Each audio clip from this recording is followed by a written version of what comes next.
Easter ആഘോഷം എത്തി നിൽക്കുമ്പോൾ കുട്ടനാട്ടിൽ വീണ്ടും സജീവമായി താറാവ് വിപണി.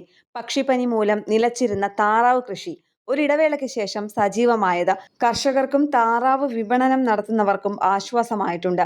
കുട്ടനാടൻ താറാവുകൾക്ക് പുറമെ അന്യസംസ്ഥാനങ്ങളിൽ നിന്നുള്ള താറാവുകളും വിൽപ്പനയ്ക്കെത്തിക്കുന്നുണ്ട്.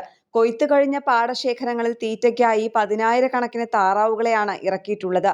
താറാവ് വളർത്തൽ സജീവമായതോടെ ഹാച്ചറിയിൽ താറാവുകളുടെ ഉൽപാദനവും വർദ്ധിച്ചിട്ടുണ്ട്.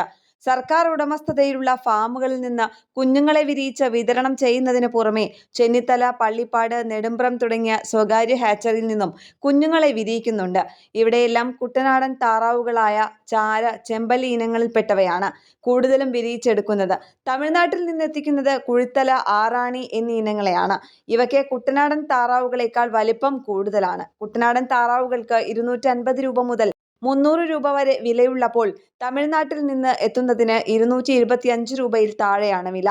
ഈസ്റ്റർ വിപണി ലക്ഷ്യമിട്ടാണ് കർഷകർ താറാവുകളെ എത്തിച്ചിരിക്കുന്നത്. ഇതിനോടകം പൂവൻ താറാവുകളെയും പിടത്താറാവുകളെയും വേർതിരിച്ചു കഴിഞ്ഞു. പല ചെറുകിട കച്ചവടക്കാരും പൂവൻ താറാവുകളെ വാങ്ങാനും തുടങ്ങിയിട്ടുണ്ട്. കഴിഞ്ഞ സീസണിൽ 5 ലക്ഷത്തോളം താറാവുകളെയാണ് കുട്ടനാട്ടിൽ വിറ്റതെന്നാണ് താറാവ് കർഷകർ പറയുന്നത്.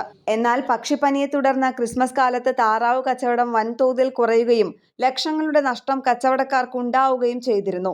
1500 താറാവുള്ള കർഷകൻ നിത്യേന 150 കിലോയോളം അരിയും ഗോതമ്പും കണ്ടെത്തണം. 2 ജോലിക്കാരെ നിർത്തുകയും വേണം. നിലവിലെ സാഹചര്യത്തിൽ ഇത് രണ്ടും കിട്ടാത്ത അവസ്ഥയാണ്. എങ്കിലും ഇപ്പോൾ വിപണി സജീവമായത് കർഷകരെ സംബന്ധിച്ച് ആശ്വാസമുള്ള വാർത്തയാണ്. ന്യൂസ് ഡെസ്ക് കേരള പ്രണാമം.